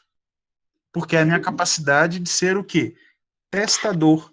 É a capacidade de fazer. E tenho também legitimidade na herança. Tá? Os pais falecem. Ao falecer, eles vão deixar como herdeiros legítimos os filhos. Aí seria essa legitimidade da herança. Tá? E o direito à pluralidade familiar. Veja só, na Constituição, nem na Constituição, nem no Código Civil, nós temos lá que o sujeito só pode ter um filho ou dois. O ordenamento familiar, ele é o quê? Livre. Claro que deveria ter o quê? Um pouco de bom senso também das pessoas. Mas o Estado não está regulando isso. Tá? O Estado não está impedindo ninguém de ter filho, não está impedindo ninguém de ter a quantidade de mal, seja, quer ter 100 gatos dentro de casa. Pode, vai esbarrar em algumas limitações depois. Se incomodar o vizinho, o meu direito vai até onde termina ele mesmo e começa do outro. Tá? Então, lembrar sempre disso também. O meu direito vai até onde inicia o do outro. Quero ter 100 gatos, 100 cachorros dentro de uma casa pequena. Poder eu posso. Está prejudicando, afetando a... Está. Latindo o dia inteiro. Mau cheiro. Aí eu vou ter uma limitação pelo direito. E vou ter uma limitação por quê? Vá no começo do que a gente falou. A minha relação é social e concreta. Principalmente social. Eu tenho que pensar do ponto de vista social. Não é só eu querer, eu poder. Eu quero, eu posso, eu faço, não. Tudo bem, eu quero, nem sempre eu posso, às vezes eu faço. Depende. Eu encontro essas limitações, tá? Então, nesse último, é só uma visão constitucionalizada do direito civil para vocês verem 5 blocos de alguns pontos. Tem uma certa ideia de princípio também, tá? A gente pode falar em princípio da autonomia privada, pode falar em princípio da legitimidade da herança, pode ser estudado dessa maneira, não há problema não. Então, essa é a ideia quando a gente fala nessa visão constitucionalizada do direito civil, tá? Então, deixa eu só parar aqui a... Depois, esse material ele vai constar no AVA também, tá? Veja se vocês entenderam, dentro do que eu falei, se o material está claro. Se alguém quiser falar, pode. Tá? Veja se tem dúvida. Professor, Professor, o já material tem da duas semana dúvidas. passada, Pode falar. da semana passada, você vai colocar no AVA também? Vou. É porque tem que baixar o vídeo. O funcionário da instituição, ele baixa lá para mim, me manda o link, eu tenho que postar, mas eu vou colocar. Não, beleza, beleza. Professor, Oi, eu joguei duas perguntas lá no chat. Você poderia me responder? deixa eu abrir aqui. Tá. É As porque eu duas estava dúvidas. na tela. Pode, você está bem técnico, né? O lex legum, norma sobre a norma. Mas cuidado com esse sobre, porque um não prevalece sobre o outro. Só cuidado. Tá? Às vezes a gente lê dessa maneira ou está escrito na doutrina, não está errado não, mas só pensar na interpretação. O princípio tem uma ideia geral, o princípio tem uma ideia... Às vezes o princípio põe a lei, existe, mas a gente não pode escrever que é superior à lei. Mas existem vários casos, tá? Que o Sim. princípio vai superar a lei. Foi até o exemplo que se escreveu aqui, tá? Que tinha colocado alguma coisa. Patrícia, não, Priscila, desculpa. Tem 500 alunos. A Priscila tinha escrito com a questão da decisão do STJ-STF. Quando se fala lá de casamento afetivo ou adoção, a Constituição fala casamento entre... A lei fala o quê? Homem e mulher. Mas pensando do ponto de vista dos princípios, o que os fizeram? Deram interpretação. Mais o quê? Benéfica às partes. Tá? Então, nesse caso, por isso que seria, nesse exemplo, esse é o melhor exemplo para vocês visualizarem a questão o quê? Do princípio superando a norma. Esse é um grande exemplo. Tá? Porque a norma fala uma coisa, o princípio, ele dá uma outra ideia. E aí, preferiu aplicar o princípio. Se fosse aplicar, não poderia ter esse casamento. Aí, não poderia ter o efeito sucessório entre companheiro. Tá? Acho que com esse exemplo fica claro. Fica mais fácil visualizar. Professor, eu poderia colocar, em vez do que eu coloquei aqui, que seria a norma sobre a norma, colocar que é uma norma que normatiza outra. O princípio? Isso. Não, você pode entender o princípio, uma diretriz. É melhor nem colocar norma, que a norma dá uma ideia de lei. Sim. Na cabeça, às vezes. Pode colocar como uma diretriz. O princípio é o quê? Um norte. Ele dá um norte para a pessoa. Tá? Quando eu falo, eu tenho que agir com a verdade, está me dando um norte. Agora, como vai ser esse norte? Aí tem os vários aí. Um fundamento, uma base, tá certo. Tá? Ele dá o quê? Um pano de fundo. Um princípio dá um pano de fundo. Tá? E aí a norma não. A norma vem com o dedo. Aqui. Tá? A norma vem com o dedo, dizendo, apontando. É isso, não é isso. Isso seria a norma. O princípio, não. O princípio, ele é aberto. Tá? Pensa lá, a dignidade da pessoa humana. O que é a dignidade da pessoa humana? Depende do contexto. Depende da pessoa. Uma pessoa muito rica, uma pessoa muito pobre, tem diferença na dignidade. Não dá o mesmo tratamento. Tá? Porque eu tenho que atender esse princípio. Tá? Então, a pessoa muito rica alega a dignidade da pessoa humana porque ela quer que a piscina funcione. O outro quer ter comida na mesa. Elas estão alegando dignidade humana, uma de forma errada. Tá? Porque ainda que seja de foro íntimo, temos que pensar do lado do quê? Social, novamente. Tá? Quando eu falo aqui do lado social, não é da questão de ponto de vista político, nada disso, tá? Viés, não tem nada a ver. O ponto de vista social é o ponto de vista de bem-estar geral, independentemente de posicionamento. Assim como quando a gente estuda a lei. Podemos não concluir. Podemos não defender. Mas nós temos que entender que a lei é aplicada. Tá? Ainda que não concorde, ela está sendo aplicada. E aí, se eu quero mudar, eu não aplicar aquela lei, vai ter um procedimento para a lei ser alterada. Tá? Ou eu vou o quê? Aí entra o trabalho, a argumentação. Com a argumentação eu vou dar o quê? Interpretação diversa. Tá? O trabalho do operador do direito, muitas vezes, é dar uma interpretação diversa. Principalmente com os princípios. Tá? Um vai alegar a questão da boa-fé, o outro vai tentar dizer que não tem boa-fé.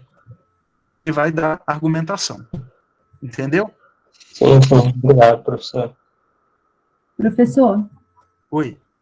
No caso, dá para dizer, então, por exemplo, que a grande diferença entre o Código de 16 e o de 2002 é que o de 2002 ele é um pouco mais humanizado, né, digamos assim.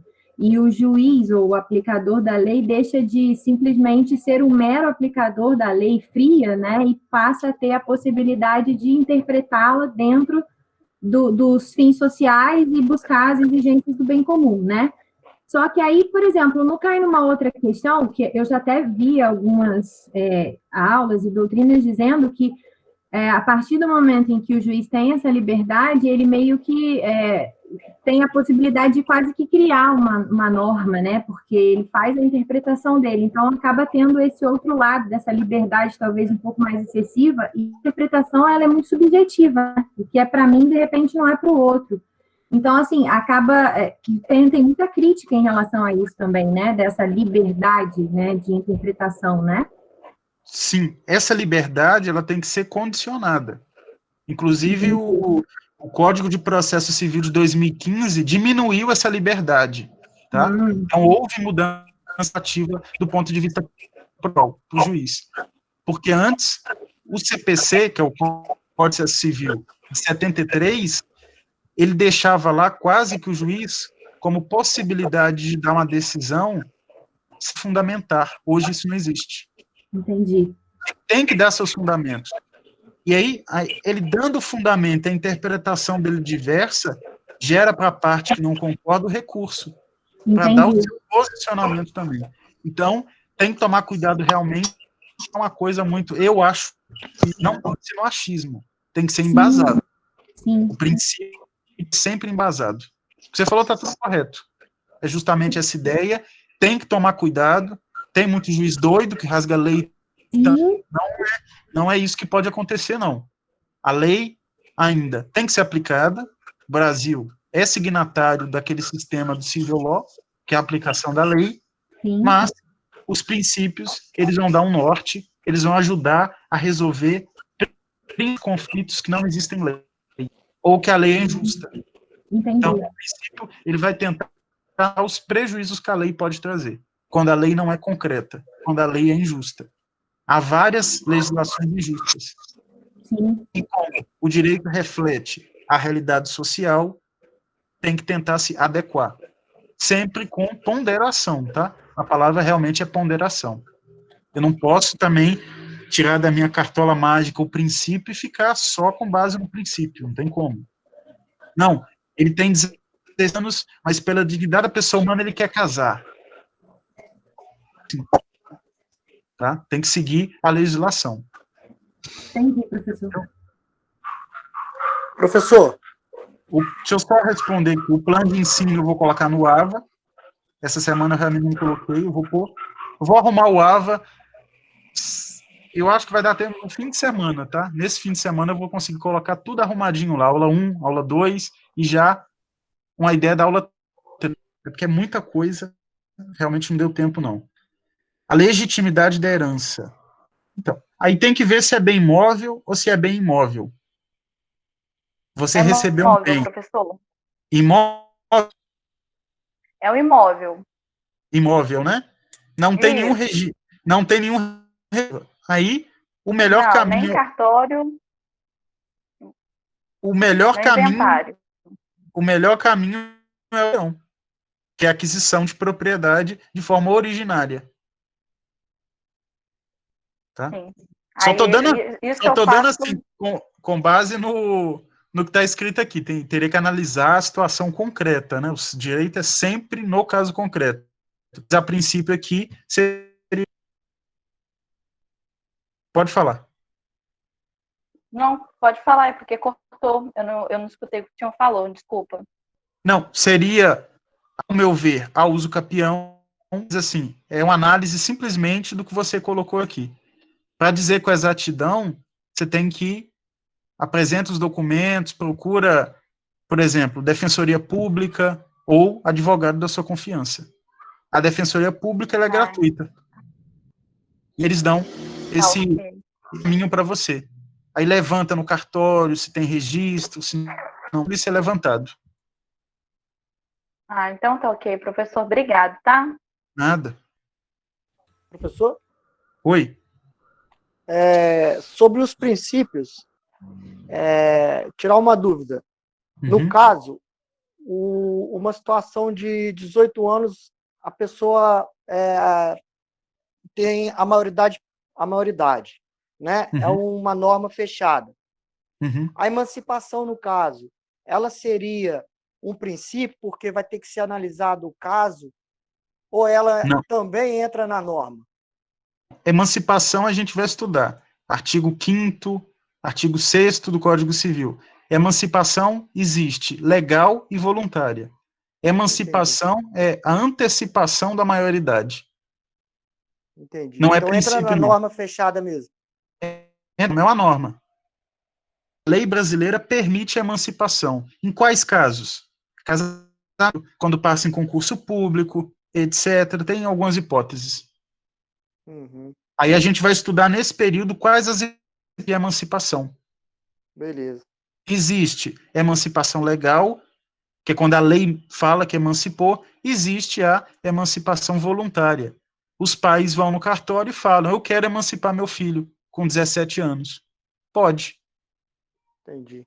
Mas é a norma. É a norma. Tá? Uhum. O princípio é só geral. O princípio é só abstrato. Beleza. Provavelmente, vocês vão estudar muito o que é princípio em direito constitucional. Se não é que já começaram alguma coisa, né? Mas em direito constitucional, vocês vão ver bastante a questão de princípio. Eu tentei trazer só um pedaço aqui para a gente ir construindo uma ideia da lei, do princípio, disso aí, tá? Obrigado. Eu lembro que alguém perguntou, acho que a aula passada, sobre jurisprudência, algo assim, né?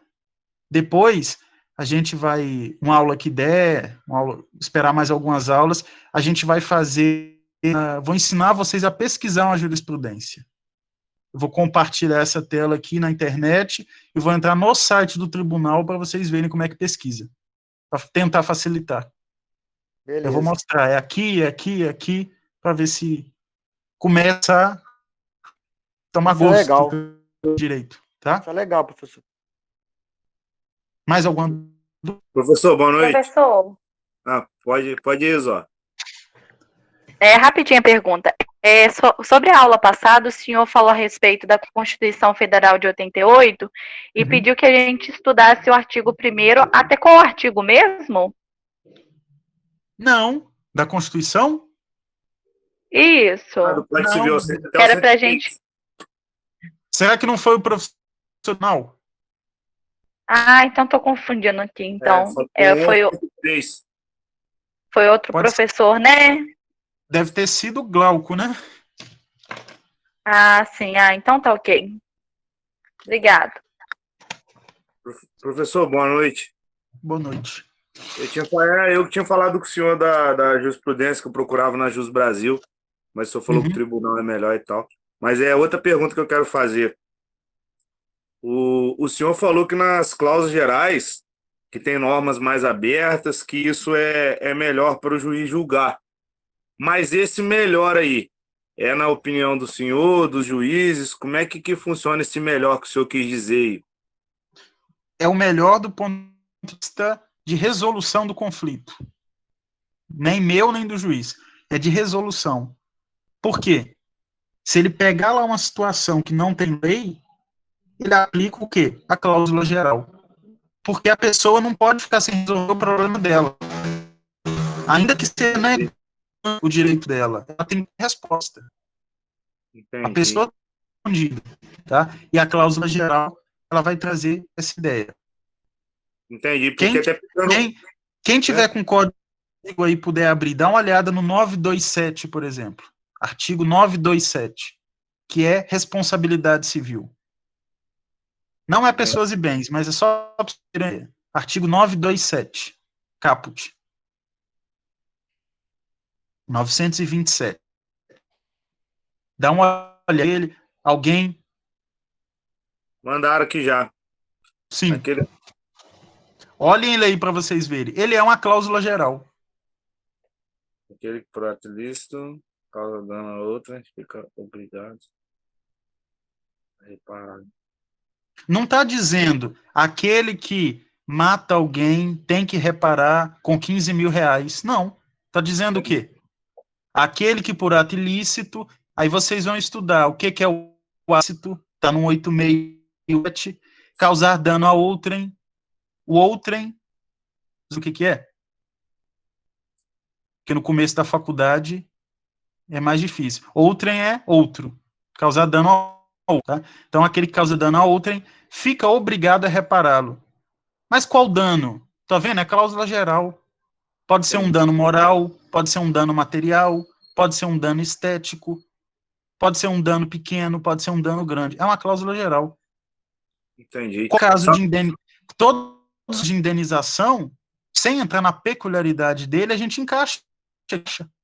Erro médico. Um erro médico. O médico cometeu ato ilícito. Deve reparar o dano. Uma pessoa que xinga um aluno. Cometeu ato ilícito. Deve reparar o dano. O vizinho que brigou com outro vizinho e bateu na cara dele. Ato ilícito. Deve reparar o dano. É uma cláusula geral. Sim. Só para ter uma ideia do que seria uma cláusula geral. Esse é um exemplo.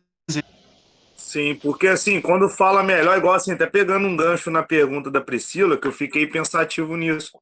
Porque às vezes essa tal liberdade também, como ela disse, acaba acontecendo. Eu sei que o senhor falou que tem que estar fundamentado e tal, mas acaba acontecendo, não sei se a palavra seria injustiça, né? Mas acaba acontecendo essa tal liberdade, acaba acontecendo algumas coisas que às vezes é bom para a pessoa que está, assim, dentro da visão da pessoa julgadora, né?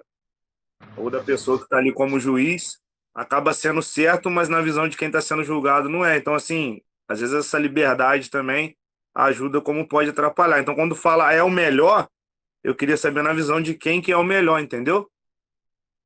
Então, é o melhor para a solução do conflito. O melhor para quem depende da parte. É difícil. Ah, entendi. Entendeu? Porque, assim, se eu estou defendendo a pessoa que é ré, que é considerada culpada pelo ilícito aí, por exemplo, tem que pagar a ação, e o juiz aplica um princípio para condená-la, é ruim, mas para outra parte é bom.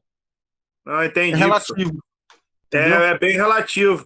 Porque igual a 20 mil pra você perdeu sua mãe. Tô dando igual o negócio do Flamengo que rolou lá, a pessoa que perdeu o filho. Aí vai achar, pô, 20 mil, pô, mas o cara que perdeu o filho, será que, né, vai... Entendeu o que eu tô querendo dizer? Esse é o melhor. Sim. Aí ficou bem pejorativo na minha visão. É o melhor, mas pra quem? Pro juiz, pra pessoa que foi julgada, ficou bem, pra mim, pelo menos. Mas aí é a questão por causa do valor. Aí o valor o juiz tem que se pautar em critério de razoabilidade e proporcionalidade. Vocês ainda vão estudar isso também. Ele tem fundamentos para, né, para escolher o melhor, entendi. Assim, nem sempre ele vai escolher o melhor, porque ele é ser humano, infelizmente. Entendi. Mas, por exemplo, seria pior se a lei colocasse lá, se bater no meu carro, eu só posso receber até 1.000. Se morrer alguém da minha família, é 30 mil. Não. Por quê? Porque eu diria acompanhar a realidade social. 30 mil em 2002 e 30 mil hoje. Entendi. Diferente. Às vezes ficaria até mais injusto, né? Com certeza ficaria mais injusto. Porque o direito tem que ser no caso concreto. Mas existe muita injustiça, existe muita sentença comprada, existe. Sim. Mas a gente caminha para a ideia de quê?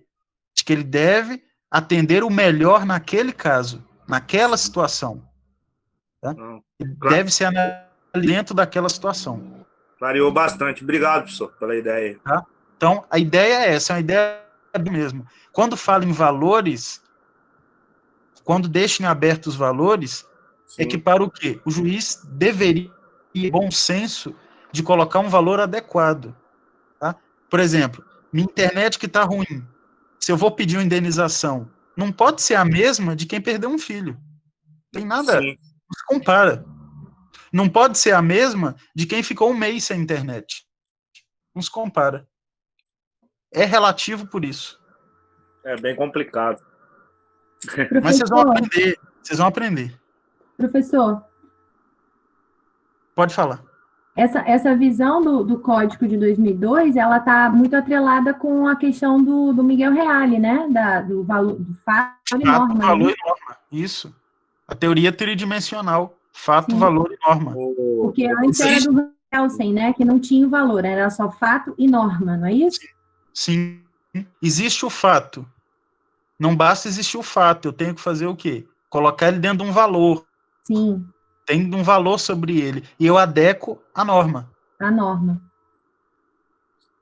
É que a visão do Hans Kelsen é muito justpositivista, né? Ele aplica a lei, ponto final, né? Eu acho que o Miguel Reale trouxe essa questão um pouco mais humanizada. Exatamente, foi o que eu falei. O Código de 2002, ele é um pouco mais humanizado, né? Ele é um pouco mais humanizado. Ele pensa na pessoa. Na pessoa, né? É pegar uma norma que é geral e aplicar essa norma geral, trazendo ela para uma norma individual, visando o indivíduo dentro daquele caso ali.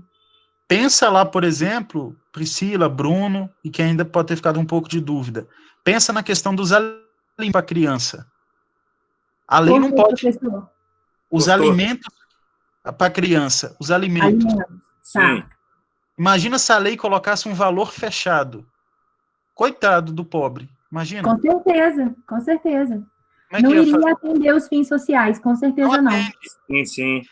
Assim, a pensão de uma pessoa que tem uma condição boa, que já tem um padrão de vida, é diferente da pensão daquele que tem pouco. Com certeza. Eu não posso obrigar pais, um que ganhando R$1.000 por mês e o outro que ganha 100 mil por mês, pagando 30%. O mesmo valor, exatamente. O mesmo valor. Ou colocar na lei lá, o pai deve pagar metade do salário. Metade de 100 mil é muito diferente de metade de 1.000, com certeza. Negócio professor, eu até falei isso com o senhor, porque eu estava vendo aquele caso do até dei exemplo aqui, tá vendo aquele caso do ninho do urubu, deu uma complicação danada, que aí uma mãe, assim, claro que a vida do ser humano não tem valor, né? Mas aí tinha uma mãe, depois que você conhece o direito, você vê o caso de outra forma, né? Eu estava vendo como torcedor. Aí comecei a ver como, né, estudante de direito e tal. Aí você vê que a mãe tá alegando, meu filho tinha chance de ser profissional, vai ganhar tanto. O outro que era só lateral esquerdo reserva, ganhar menos. É o outro que jogou na seleção. Aí você vê, quando você vê, a gente tá falando de vidas, né, cara? Aí você, dá uma viajada no caso, você fala, o negócio é muito complexo, né, cara?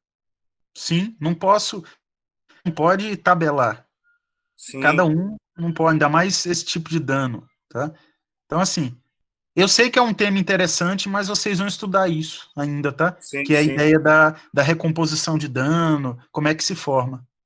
Sim, mas obrigado pelo esclarecimento aí, professor. Foi bem claro. Clareou um pouco a ideia do princípio? Pensem assim nos exemplos.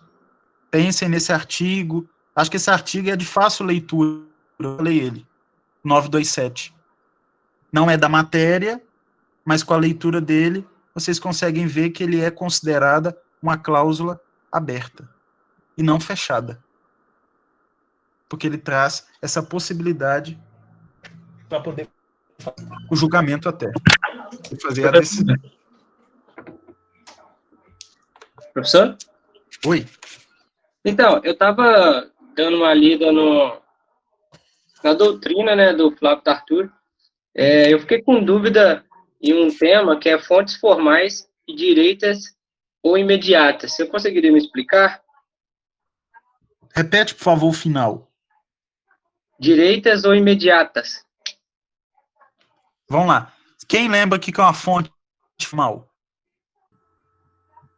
É a fonte que está escrita, professor. É onde você encontra a parte escrita da fonte. No caso, são as fontes que, por exemplo, as estatais são as que vêm da Constituição. Isso. É aquela essa, né? E aí, o que seria uma analogia pelos costumes, princípios? Isso. E o que seria uma fonte indireta? Indireta é a que não está escrita. Não tem força expressa, né? Justamente seria o inverso. São as fontes diretas. Né? Vamos trazer um pouco para a nossa matéria. Quais seriam as fontes do direito? As fontes do direito civil da nossa matéria. Código Civil é uma delas. Qual mais? Princípios? Princípios. O que mais? Analogia? Costumes. Jurisprudência. Tá? A mais das fontes, essa é a mais direta. Quando se fala na Professor, está falhando demais, não está dando para ouvir. Cortou bastante. Acho que ele cai. Não, estou aqui. As mais lidas da fonte é direta, paramos aí. Paramos aí.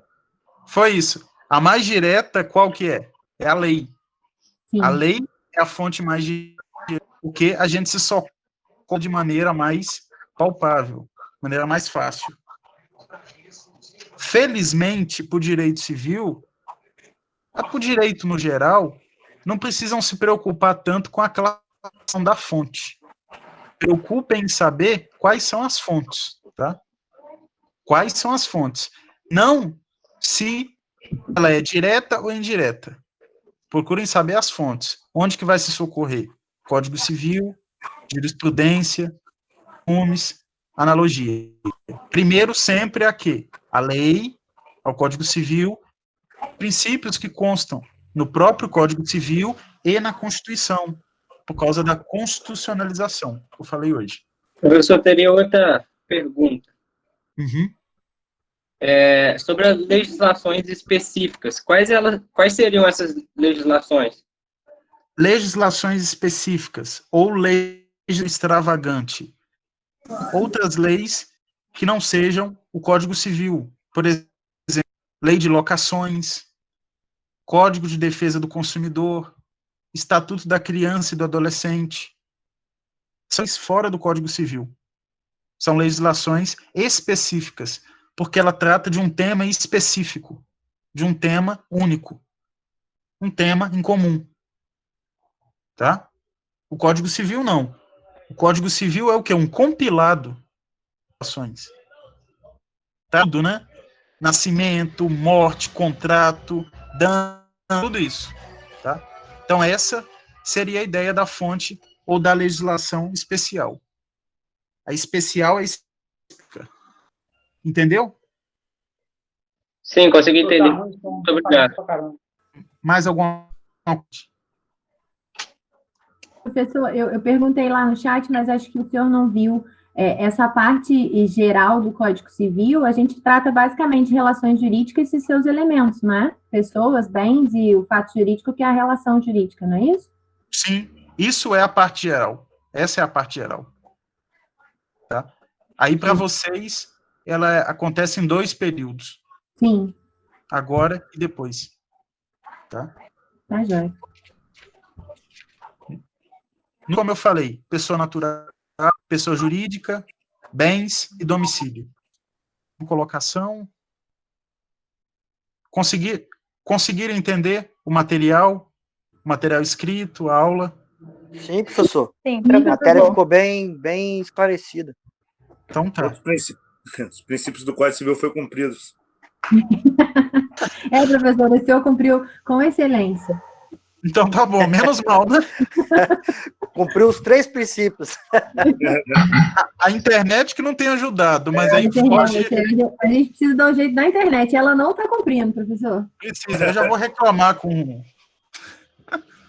senhor finalizou com eficiência. A operadora da internet que tá... Professor, essa forma de... Pode falar, Rafael. Pedir para a Priscila, para o Abner e para o Bruno irem mais devagar, porque está difícil acompanhar vocês. O professor está tranquilo, vocês está mais difícil de acompanhar. Vocês estão num ritmo muito acelerado aí, gente. Calma aí. Foi mal. A gente vai dar um jeitinho nisso, você vai ver. Eu que não consigo acompanhar a Priscila. Até parece. Muito bom, gente. Caminhar todo mundo junto aí e chegar no final do dia. Professor, essa maneira de explicar e trazer esses exemplos, eu acho perfeito, assim, principalmente para a gente que está no começo, como a gente não tem essa visão lá na frente, quanto mais simples for o exemplo, eu acho que é mais fácil entrar na cabeça. Então, acho que, assim, a gente conseguiu se achar aí acho que na maneira que o senhor dá aula, era exatamente isso que a gente queria. O material, a explicação do professor, o uso de exemplos, eu acho que dá para ir acompanhando legal. Eu tento usar principalmente exemplo mais simples agora por causa disso mesmo. Não adianta eu tratar aqui agora da compra e venda. O contrato de compra e venda. Não adianta. Professor, dentro do que a Priscila falou aí também, eu achei interessante, na parte que o senhor falou aí das provas, que, assim, para a gente colocar com as nossas palavras. Então, quando o senhor explica dessa maneira mais geral, assim, mais simples, a gente consegue depois colocar isso na resposta de uma maneira dentro do nosso entendimento, mas não fugindo do que está pedindo na pergunta, na questão. Acho que fica mais fácil para a gente responder, a gente fica menos preocupado, porque isso era uma preocupação minha, de como responder, é muita matéria, Então é uma coisa que deixa a gente mais tranquilo para responder a questão depois numa prova, alguma coisa assim. O que nós vamos fazer na outra aula? Ô, professor, eu só queria te fazer uma pergunta. Pode fazer. O senhor falou hoje sobre as cláusulas gerais, né? E também comentou sobre conceito jurídico indeterminado. As cláusulas gerais são sinônimos de conceito jurídico indeterminado ou tem alguma diferença entre elas? Não, para a gente aqui não precisa ter diferença, não. Cláusula e um conceito indeterminado, ele pode conter na própria lei, como esse artigo que vocês leram, 927. É uma lei, é uma norma, mas é uma norma que contém uma cláusula geral. Uma ideia geral. Tá, porque eu já vi algumas pessoas diferenciarem, só que, por exemplo, no caso em si, por exemplo, boa-fé objetiva, é difícil de saber se é uma cláusula ou se é um conceito, né? Sim, então, não, a diferenciação, ela existe, mas eu digo assim, para a nossa realidade, não tem necessidade de colocar esses conceitos como coisas distintas. A boa-fé, ela pode ser considerada um princípio e pode ser considerada uma cláusula geral. Esse exemplo é sinônimo. Beleza. Tamanha a importância da boa-fé. Geralmente, os princípios são cláusulas gerais, porque eles tratam de normas o quê? Abstratas. Tá? O princípio, ele não vem falando do caso específico. Por exemplo, a boa-fé não fala lá, o contrato de doação tem que ter boa-fé. Está falando o quê? Que os contratos têm que ter boa-fé. Quais contratos? Todos. Todos. E aí eu posso aplicar todos para o direito do trabalho, eu posso aplicar para os contratos empresariais, por uma cláusula geral. Eu posso pegar ela emprestada. Função social do contrato. Qual contrato? Todos. Contrato de trabalho, contrato de compra e venda, contrato de prestação de serviço. Tá? Não preocupem tanto agora, às vezes, com a definição exata do contrato. Procurem agora, depois dessa aula, ler uma doutrina, ler um material e compreender o que o princípio busca trazer. Essa é a preocupação agora. Vocês vão um pouco sobre o princípio e vão formular para vocês aí. Então tá, o princípio ele visa atender isso. E não decora. E não decorar. Princípio é a norma de cunho geral, não. Lê o que é princípio e formula para você. Tem decoreba. Tem coisas que não precisa ser. Tem coisa que vocês vão ter que decorar, não tem como. Tá? Prazo é decoreba, não tem jeito. Tá? Quanto tempo demora para abrir a sucessão do ausente? 2 anos, 5 anos, 10 anos, não tem jeito. Agora, o que não é decoreba é entendimento. Depois, o que a gente vai fazer? Eu silenciar. O que a gente vai fazer na próxima aula? Parte da aula eu vou colocar uma questão lá para vocês responderem, para ver como é que vocês de compreensão. Só para ver como é que está o entendimento. Tá? Porque falar é diferente de escrever. Então, eu vou pôr uma situação lá e vocês vão discorrer com as palavras de vocês. Depois eu vou ler, aí na outro momento, em geral, o que eu achei, só para dar uma direção. Tá? Não preocupa agora em decorar. Preocupa no momento em entender. Então, da aula de hoje, o que vocês têm que ter entendido? Primeiro, o que é a ideia de direito, que a maioria já estudou, mas ter essa noção da ideia do direito, a preocupação do direito, como fato social, como relação, entender que o direito civil é um privado, importante registrar isso também, direito civil é direito privado, entender o que é um direito privado, entender aquela diferença entre o Código Civil de 16 e o Código Civil de 2002. Principalmente o quê? Os princípios do Código de 2002. Eticidade, socialidade, operabilidade. Tá? O último slide que eu fiz comparativo com a Constituição é para complementar o conhecimento de vocês. Não necessariamente pegar aquilo agora e saber e decorar. Agora eu tenho que saber o que é testar, eu tenho que saber o que é boa-fé do contrato objetiva. Não. É para ir formando uma ideia na cabeça de vocês. É para ficar uma ideia geral na mente. Senão fica muito... Claro que eu tento simplificar para vocês, eu acho. Mas senão eu não posso ser também tão simplório. Tá? De chegar e falar, o direito é a lei. Nós temos uma lei, é o Código Civil. Pronto, acabou a aula. Não posso reduzir a esse ponto. Então, é importante o quê? A leitura. Só vai conseguir efetivamente pegar isso. Então, vocês vão pegar a parte lá do livro que vocês escolheram e vão ler a introdução dele. Ele vai explicar, ele vai dar fatos históricos, não tem que decorar isso. Tem que o quê? Entender o processo histórico, entender o processo cultural. Eu não vou sair cobrando data. Não existe isso no direito. Então, marca assertiva correta, o Código Civil é editado em 2001, promulgado em 2002. Não, isso não é efetivo. Não atende o princípio da efetividade. Tá? O entendimento, sim. Tá? A preocupação do direito civil, qual que é? A ideia do princípio, a diferença do princípio para a norma.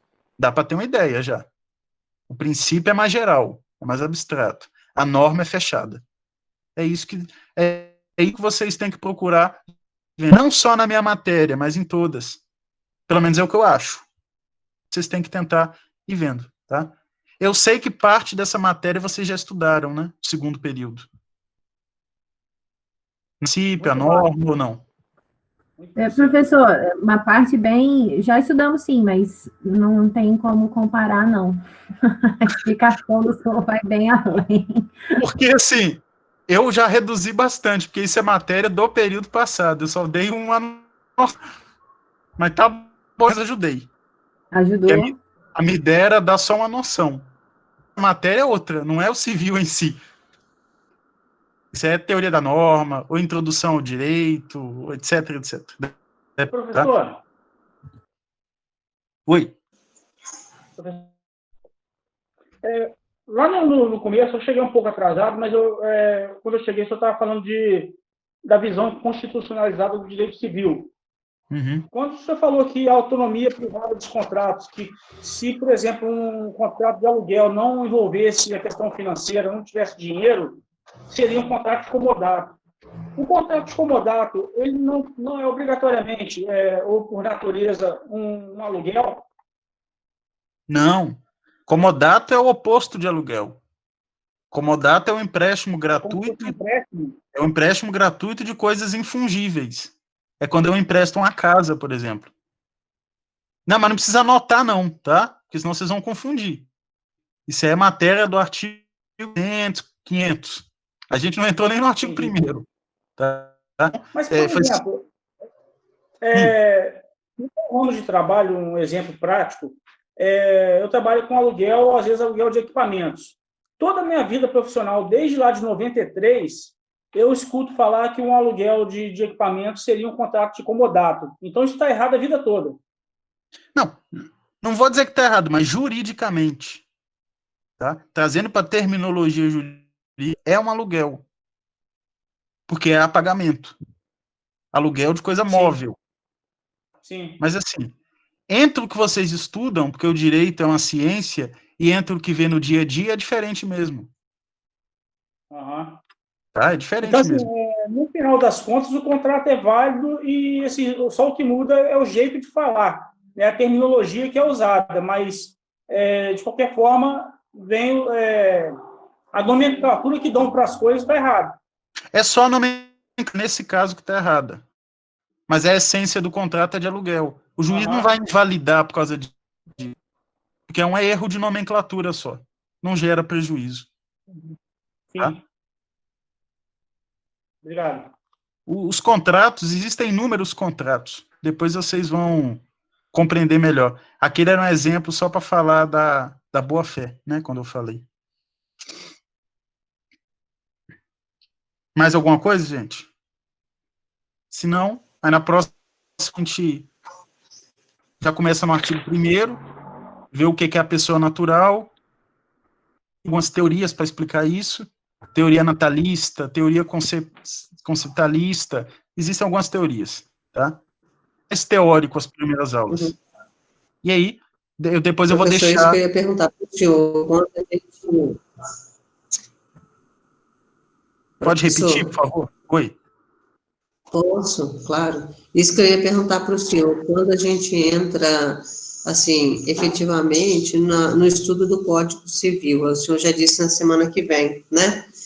É mais por uma questão de ansiedade mesmo, querer estudar e entender o Código Civil um pouco mais, né? Na verdade, muito mais, né? Porque eu não entendo nada ainda. Não, sim, mas essa noção geral... Uhum. Essa noção geral é importante essa noção geral é importante vocês terem. Se cai direto artigo, fica confuso. Porque tem que entender o Código Civil ser assim. Aí vocês vão entender e vão poder fazer uma crítica, uma autocrítica. Importante no direito, tá? Mas espera aí. Se o Código prezava pela socialidade, pela operabilidade, por que esse artigo está assim? Porque está. Legislador. Tá? Então, tem que ser estimulado o raciocínio de vocês. A capacidade de refletir. O senso crítico, né, professor? Senso crítico. Eu chegar aqui e falar, a lei é essa. Põe artigo 1º, acabou. É o artigo 1º, a resposta. Não pode ser assim. Tem que entender. Tá? E criticar na medida do possível. No começo da faculdade, a gente quer criticar tudo da lei, mas calma. Tá? Não gostei desse artigo, por que não escreveu mais fácil? Mas não é isso que está escrito, é assim mesmo. Tá? Muita coisa que está no artigo, não é escrito. A gente dá uma interpretação, de novo, interpretação. A interpretação ela é bem maior. Vai ter artigo que eu vou explicar, vocês vão falar, mas não está escrito isso. Mas porque é uma questão de interpretação mesmo, tá? Certo, então? Beleza, professor. Boa noite, Show de então. bola, né? Boa noite aí, pessoal.